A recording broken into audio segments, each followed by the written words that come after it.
여러분 반갑습니다. 짱구 박사입니다.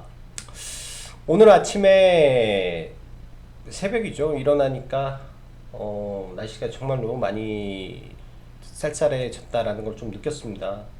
아니죠. 거의 추웠다라고 생각이 들 정도로 아침에 좀 많이 좀 추웠었는데요. 전일 밤 창문을 좀 열어놓고 눈을 떴더니 굉장히 좀 쌀쌀함을 많이 느끼는 아침이었습니다. 언제 더웠냐는 듯이 참 일교차가 어느 한순간에 이렇게 큰 폭으로 변화되는 모습 속에 저희 이제 청취자 여러분님들 환절기 때 감기 조심하시고요. 밤낮 기온차가 굉장히 좀 커진 것 같다라는 생각이 드네요. 오늘은 시장 미 증시가 휴장인 관계로 나스닥 선물만 좀 볼 수 있었는데 나스닥 선물이 오전 장 시작 전부터 약세를 보였음에도 불구하고 국내 증시 굉장히 또 활활 타오르는 강세장의 모습을 보였습니다. 정말로 네, 시장 유동성의 힘을 요새 몸소 느낄 수 있는 시장이라고 생각을 하고 잘만 대응하면 좋은 시장에서 큰 수익도 많이 낼 수 있는 그런 시장 환경이 있지 않나라는 생각도 합니다. 반대로는 한편으로는 이러한 시장의 모습 속에서 또 언젠가는 고점에 대한 부담이 상존하는 관계로 너무나 고가에 있는 종목들은 철저하게 조심하시고 또 추격 매수를 하더라도 확실하게 직전 고점을 넘어주는 돌파 자리에서의 흐름과 테마에 편성을 한다면 그나마 시장에서 좋은 성과를 내실 수 있지 않겠나라는 생각을 합니다. 시장 오늘도 전일에 이어서 굉장히 좀 강한 모습이었죠. 특히 이제 뉴딜, K 뉴딜에 대한 기대감 속에 그린 뉴딜 관련주들이 지난주부터 오늘까지 큰 폭으로 상승을 좀 보였습니다. 이런 부분이 며칠 더 진행이 되지 않을까라고 또 예상을 해보고 있고요. 자, 그럼 본격적으로 시황 들어가도록 하겠습니다. 시장 시황 들어가기 전에 원래는 9월 중순부터 가입을 좀 받으려고 했었는데 시장이 너무나 빨리 변화하고 있고 이제 새로운 테마가 지속적으로 터지는 섹터가 바뀌었기 때문에 이번 주부터 가입 받고 있으니까 가입 생각하시는 분이라면 카페 오셔서 확인해 보시면 될 것 같습니다. 자, 시장 보도록 하죠. 나스닥은 장 초반에 마이너스 1.2% 정도의 하락 출발을 하면서 저희 시장 개장 전에 약간 반등해주는 모습이 나와서 긍정적으로 봤었어요. 근데 이제 시초가부터 코스닥이 0.5% 갭을 뜨면서 출발을 했는데 그 이후로 잠시 약세를 보인 이후에 시가 회복 후에 강세장 흐름으로 이어갔습니다. 시장의 강세를 만들었던 거는 물론 제약바이오 섹터도 일부 있었겠지만 그린 뉴딜 관련된 종목들이 시장 대비 엄청나게 아웃퍼폼을 하면서 오늘도 시장을 끌었고요. 특히 코스피를 보면 삼성전자가 굉장한 호재를 가지고 2% 넘는 상승을 하면서 코스피를 리드했다고 보면 그 삼성전자를 제외한 모든 종목에서 수급이 많은 이탈을 하는 모습을 좀 보였습니다. 그만큼 코스피의 대부분의 업종에서는 양매도가 나오는 가운데 그린 뉴딜 관련해서 건설, 기계 섹터는 훈풍을 좀 타고 갔다라고 봐야 될 것 같습니다. 그 외 섹터는 수급이 별로 좋지 않았는데요. 반면 코스닥 기준은 엄청난 거래 대금을 터트리며 말도 못하게 많은 거래 대금이 터집니다. 오늘 하루만 시장에서 30조의 거래 대금이 터졌기 때문에 이 엄청난 유동성이 시장의 수급 논리를 다 뒤집어 버리고 상승을 했다라고 보여집니다. 시장 양매도 장세임에도 불구하고 특정 개인의 집중적인 매수가 폭발적으로 몰리는 섹터는 더할 나위 없이 강한 모습을 좀 보여주고 있다라는 게 지금의 시장의 특징일 거라고 생각을 하고 있고 지난주 금요일 깜짝 두산중공업의 유상증자가 나왔죠. 그런데 이제 시간 외에 하한가를 갔던 두산중공업이 장 기장 초에 큰 폭의 낙폭을 안 보였고 거기에 추가로 두산그룹 관련한 종목들이 두산에 대한 이 재무적인 불확실성을 떨쳐버리면서 두산그룹주 우선주가 거의 4개 정도가 무더기 상한가를 가게 됩니다. 그러면서 두산 쪽 전체 계열사의 섹터가 굉장히 오늘의 시장 주도주가 됐다라고 보고요. 사실 아무리 재무계저 구조 개선이라고 하더라도 시가총액 규모에 비해서 1조 7천억이라는 유상증자는 악재일 수밖에 없는데, 지금의 이런 시장 환경은 이런 부분을 싸그리 무시하고 올라가는 모습에 오늘도 정말로 어이가 없으면서도 시장은 머리로 하는 게 아니라, 머리로 생각을 하는 게 아니라 있는 그대로를 받아들여야 되겠구나 라는 생각을 다시 한번 합니다. 시장이 옳다면, 그러니까 시장이 가는 방향이 그렇게 가고자 한다면 그 시장에 순응을 해야 된다라는 게 어떻게 보면 주식을 하는 투자자 그리고 트레이더가 가져야 될 덕목이고 유연성이지 않나라는 생각이 들었어요, 오늘. 그러면서 두산 퓨어셀이 이제 굉장히 좀 강하면서, 오전에는 사실 풍력 섹터에서 그 자금이 굉장히 강하게 들었습니다. 어제 이제 뭐 매매를 했던 태웅이라든지, 저희도 어버버 하다가 제가 태웅을 놓쳐버렸어요. 이제 장 초반에 하다가 이제 풍력 관련주를 시초가에 매수를 못 들어가는 바람에 저희는 바로 수소 섹터로 갈아탔고요. 흐름 자체가 수급이 나쁘지 않았기 때문에 그때 결론적으로는 잘한 매매였고, 풍력으로 갔던 종목이, 그리고 풍력 섹터가 오후장까지 굉장히 좀 강한 모습이었고, 그 다음에 자금이 수소 섹터로 옮겨가면서 수소 섹터도 굉장히 좀 강한 모습을 보였습니다. 아무래도 오늘 강했던 수소는 내일까지의 강세 모습을 예상이 되고요. 그 다음에는 데이터, 디지털 뉴딜 쪽으로 흐름이 옮겨가지 않을까라고 조심스럽게 생각을 합니다. 9월 9일날 이 디지털 뉴딜 자문회가 열리기 때문에 그런 부분도 일종의 이제 테마가 조금 더 갈 수 있는 모멘텀이 될 수 있을 가능성이 높기 때문에 이런 부분도 봐야 되고요. 그리고 삼성전자가 장전에 버라이즌과 계약을 체결한 이슈가 있었는데, 온통 뉴딜 관련해서 종목들이 움직이다 보니까 5G 종목들은 사실 오전에 잠깐 매수가 있는 다음에 시세가 없었어요. 그래서 관심을 놨는데 오후 들어서 갑작스럽게 좀 에이스테크 뭐 하면서 종목들 계속 올랐죠. 5G는 여전히 강력한 하반기 그리고 내년 초까지의 테마가 지속될 것 같습니다. 빠질 때마다 지속 매수고, 이제 지속적으로 저는 보는 거는 이노와이어리스인데, 초반에는 대장이 아니지만 실적 면에서 검증이 된 종목이고 시가총액이 적기 때문에 충분히 추가 상승이 더 나올 거라 믿어 의심치 않고 있습니다. 오늘 시장 오후장 어떠셨나요? 저희도 라이브 방송을 하고 시장을 보면서 참 어이가 없다라는 생각이 참 많이 들었어요. 오후장에 이제 풍력 쪽 섹터에 먼저 급락이 나오면서 이제 문자를 좀 보냈었거든요. 풍력 테마 전략 매도라는 문자를 보내고, 이제 풍력이 무너지면서 동시에 5G 섹터가 굉장히 강하게 올라갔습니다. 5G 섹터가 올라가면서 그 외 테마주들의 종목들이 다 빠졌죠. 여기 이제 진단키트 제외하고 나머지는 다 흘러내릴 때 다시 서정진 회장 속보가 나오죠. 코로나19 치료제 24시간 내에 3열 그 이슈가 나오면서 5G 섹터가 또 꼬꾸라져요. 그리고 테마주가 한 차례 더 빠집니다.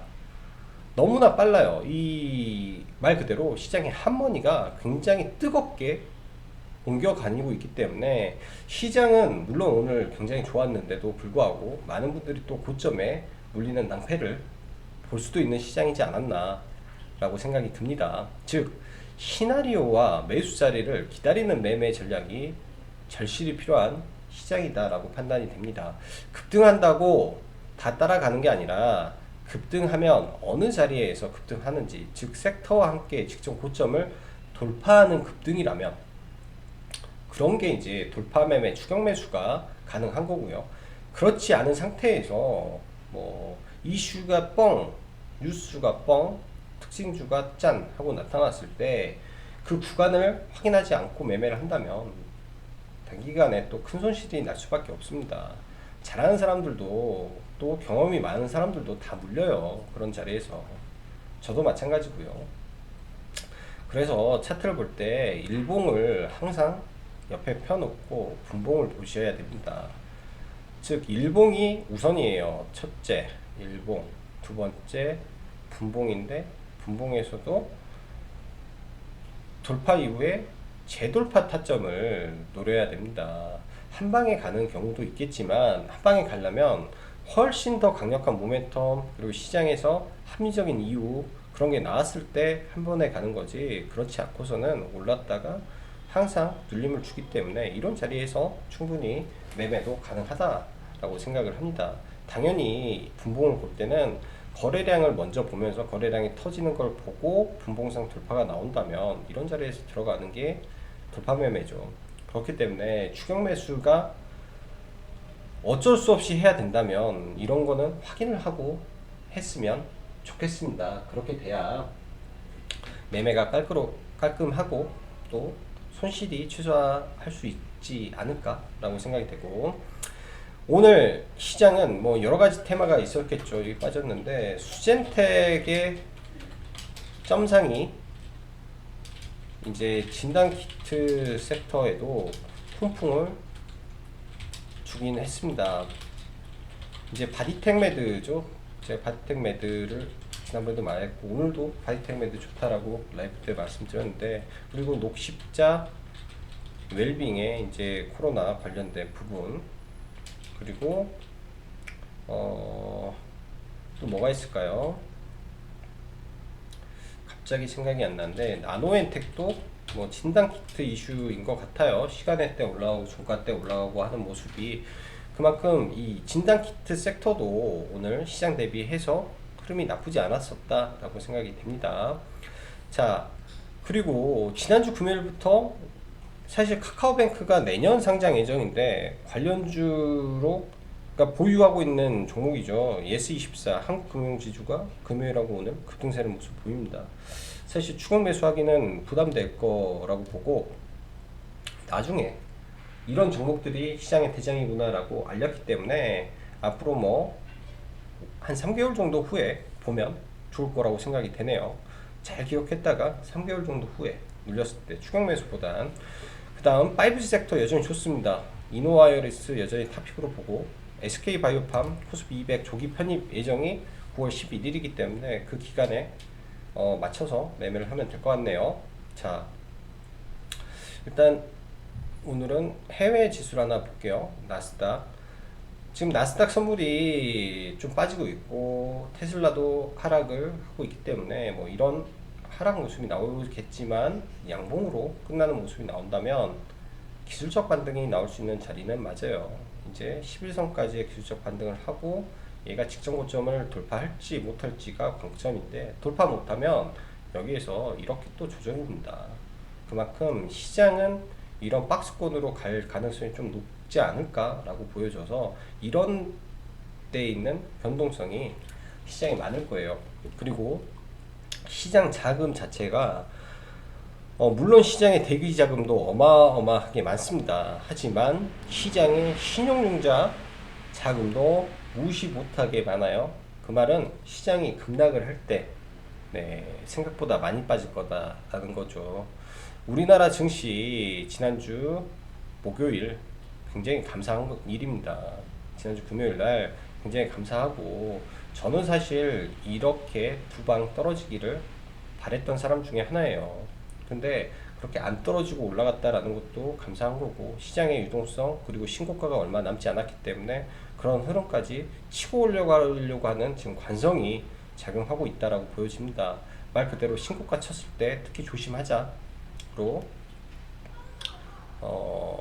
다시 해석을 하면 될 것 같고요. 자, 종목들 하나씩 보죠. 오늘은 두산 중공업을 좀 먼저 볼게요. 엄청난 유상증자를 했음에도 불구하고 이거를 끌어올리는 파워가 저는 감탄을 안 할 수가 없겠습니다. 오늘 오전부터 이제 두산 퓨어셀이라든지 굉장히 빠르게 상한가를 들어갔어요. 굉장히 빠르게 솔루스, 퓨어셀 이렇게 굉장히 빠르게 두산 그룹주 안에서 상한가를 들어가면서 네, 두산 섹터가 굉장히 강했다라고 보여주면 될 것 같고요. 오늘 상한가 종목 중에 특히 이제 눈에 띄는 게 유니테스트. 저희도 이거 봤는데 차마 매매는 못했던 종목입니다. 굉장히 이제 일반 반도체 기업이 이 태양광 관련된 창문에 부착하는 모듈에 대한 기대감, 기술력으로 상한가를 가는 모습이 좀 인상적이었던 종목이지 않나 라고 보여지고 종목들 볼게요. 일단 대형주 먼저 보죠. SK바이오팜 여전히 하락할 때 매수 관점으로 보고 있고, 자 더존비지온하고 펄어비스는 좀 봐야 될 것 같습니다. 지금 신고가 주고 더존비지온도 밀리면 잡아야겠죠. 12개 종목 중에 시가총액 비중으로 할 거니까 펄어비스도 마찬가지고요. 밀리면 뭐 더 밀리면 잡으면 될 걸로 지금 보여집니다. 오늘은 워낙 계획하고 봤는데 시가부터 너무 강하게 쳐버려서 이런 부분이 좀 나왔는데, 뭐 어차피 이 안에서 흐름은 이어질 것 같습니다. 여기 밑으로 빼는 것도 어려울 것 같아요. 많은 시장 대기자들의 매수하고 싶은 욕망이 있을 거라고 저는 생각을 합니다. 악성 매물이긴 하지만 채워 넣어야 될 매물이기도 하고, 이런 쪽 봐야 되고요. 그 다음 HLB 하나 볼게요. HLB 생명과학 돌파하면 본다라는 말씀을 드렸는데 오늘 이런 자리에서 매수를 들어갔어야 됐어요. 사실 점심시간이라 매매를 못해서 좀 아쉬웠던 종목이고, 일단 돌파 나왔고, 이 종목이 더 가려면 이 상태에서 수렴하고 날릴 때 이런 차트를 만들어 놓을 때 그때 보십시오. 그때 보면 3만원까지의 흐름도 네, 지금의 유동성이라면 가능할 걸로 예상이 됩니다. 지금의 유동성이라면 그런 흐름도 충분히 가능하지 않겠냐라고 보여주고요. 5G 종목들 몇 개 볼게요. 일단 이수페타시스라는 종목이 있는데 오늘 매매를 했던 종목 중에 하나입니다. 얘도 시가총액이 좀 낮은 종목 중에 하나에 들어가는데 실적이 나오는 종목이에요. 3분기 때 실적이 굉장히 좀 잘 나올 것으로 예상이 되고 있고요. 그래서 5G를 하나 더, 얘도 삼성전자니까 이수페타시스 넣어가지고 좀 넣어보고, 이수페타시스는 급등할 때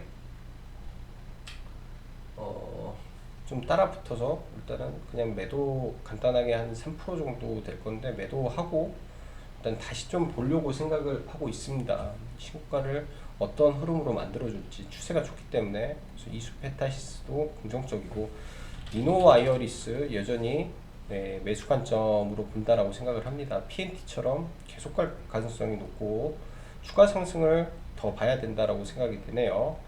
HFR이 오늘 5G 중에서 굉장히 많이 올랐는데 시가총액이 이제 5천억이라 시가총액에 대한 이 부분이 있는 것 같아요. 돌파 이후에 다시 눌렸다가 다시 가는지, 이런 구간에서는 변동성은 많겠죠. 근데 수급이 강해서 이런 종목들 다 올라온다라고 보여주고, 오늘 수소 섹터가 좀 강했습니다.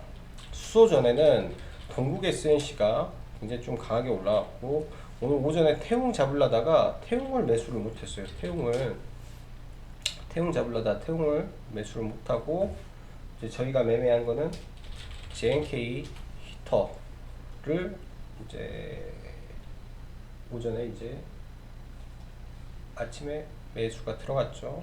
뭐 얼마 안 지나고 매매한 것 같아요. 얼마 안 지나고. 일본 기준상 이런 구간을 돌파 이후에 눌릴 자리, 이런 자리는 굉장히 좋은 매수 자리가 됩니다. 제가 들어간 자리는 이 자리예요. 이 자리.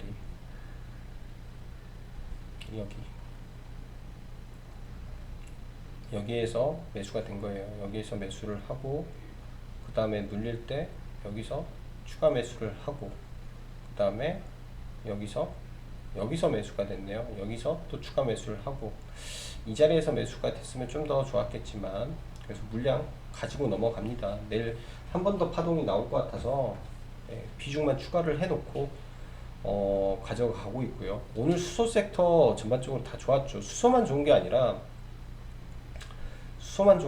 이쪽 섹터들이 굉장히 좋았습니다. 지금 가지고 있는 게 현대 엘리베이터도 가지고 있는데 추가 매수로 대응을 한 거고요. 추가 매수는 되고 하고, 현대 엘리베이도 18,000원 구간까지의 상승 모멘텀이 있다라고 보여집니다. 일단 수소 섹터 안에서 퓨어셀 지금 2등주가 현재 JNK 히터가 되겠죠. 그 다음에 시간에 좀 강한 게 위코, 그래서 위코 이렇게 세 개 종목이 지금 대장급이라고 볼 수 있으면 될 것 같고, S퓨어셀은 직전 고점을 넘지 못했잖아요. 그러면 매물이 많다라고 봐야 됩니다. 그래서 신고가를 치고 있는 JNK 히터, 그 다음에 위코, 두산 퓨어셀 위주로 압축을 해서 봐야 됩니다. 결국은 대장주가 하락도 덜하고 상승도 더 많이 하기 때문에 그런 점은 시장을 보면서 해야 될 것 같고요. 원익 QNC 괜찮고 스코텍도 괜찮고, 관심 종목 중에 수젠텍, 바디텍 매들 좀 볼게요. 수젠텍이 FDA 이슈를 가지고 점으로 올라갔죠. 한 번 더 올라갈 가능성이 있고요. 그 다음에 바디텍 매드가 뭐라고 해야 될까요? 독감과 코로나를 동시에 진단하는 키트 이슈로 올랐는데, 오후장 이 악성 매물대를 뚫고 나서 이제 좀 올랐습니다. 저도 이제 보면서 이거를 회원님들한테는 오전에 말씀드렸는데 매매를 못하다가 오후장 수급이 강해서 상따하면서 이제 이거 매매할 때는 좀 물렸었고, 눌릴 때 여기서 이제 비중을 늘려가지고 수익으로 좀 넘어갔는데요. 일단 바디텍 매드 같은 경우는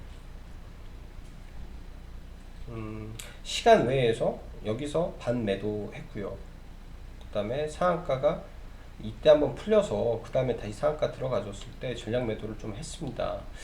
아마 내일 변동성이 좀 크지 않을까라고 생각을 하고, 이제는 뭐 어떻게 될지 사실은 이거는 정확히 모르겠어요. 정확히 모르겠는데, 시간 외에 진단키트 종목들이 뭐 엔디포스라든지, 그 다음에 나노엔텍이 아마 지금 뭘로 가는지를 정확히 모르겠거든요. 이 종목이 어제 녹십자 웰빙과 비슷한 흐름을 좀 보여줍니다. 아마 오전에 또 재료가 나오지 않을까 생각을 해요. 녹십자 웰빙도 오전에 재료를 뿜어내면서, 재료를 뿜어내면서 이제 자기네들이 하는 태반 뭐 어쩌고저쩌고 하는 거 9시 몇 분에 나왔었는데 다른 거 보다가 좀 놓쳤죠. 9시 굉장히 좀 빨리 나왔었는데, 이거는 기사를 봤으면 바로 대응이 가능했을 건데 기사를 못 봐가지고 조금 아쉽게 됐다라고 보여집니다. 9시 17분에 재료가 나오면서 위에까지 다 고점 돌파까지 깔끔하게 좀 나왔네요. 그럼 일봉상 기준이 되는 구간이 14,000원 과 13,700원이 되겠죠. 여기는 최대 저항 구간이니까 13,700원에서 14,200원, 이 저항 구간 이겨내고 올라갔기 때문에 돌파가 나온 거죠. 그래서 굉장히 강했다라고 보여집니다. 자, 그 다음 테마 디지털 뉴딜 관련한 종목들을 좀 보도록 하죠. 뭐 몇 개 없죠, 시장에서. 일단은 데이터 솔루션, 좀 가벼운 종목 데이터 솔루션인데 시간 외에 한 2. 몇 프로 정도 상승은 했네요. 내일장 돌파를 할지 그거는 모르겠습니다. 근데 저는 이제 다우 데이터 쪽으로 조금 보고 있어요. 내일 살짝 밀렸다가 돌파를 하는 모습도 나올 수 있는데, 지금 현재는 수급이 좋지 않지만 시장의 모멘텀이 들어가면 굉장히 또 급격하게 돌파의 모습도 나올 수 있습니다. 예전에도 이런 구간에서도 매매를 저희는 했었고, 이때도 매매를 했었어요. 다 이런 구간에서만 매매를 했는데 21선을 돌리는 구간이기 때문에 21선이 내일자 올라가게 되면 이 자리가 좋은 매수 구간이 될 거로 생각합니다. 일정은 9월 9일에 있기 때문에 다우 데이터 솔루션 봐야 될 걸로 생각이 되네요. 자, 오늘도 시장 대응하시느라 수고 많으셨고요. 여기까지 짱구 박사였습니다. 감사합니다.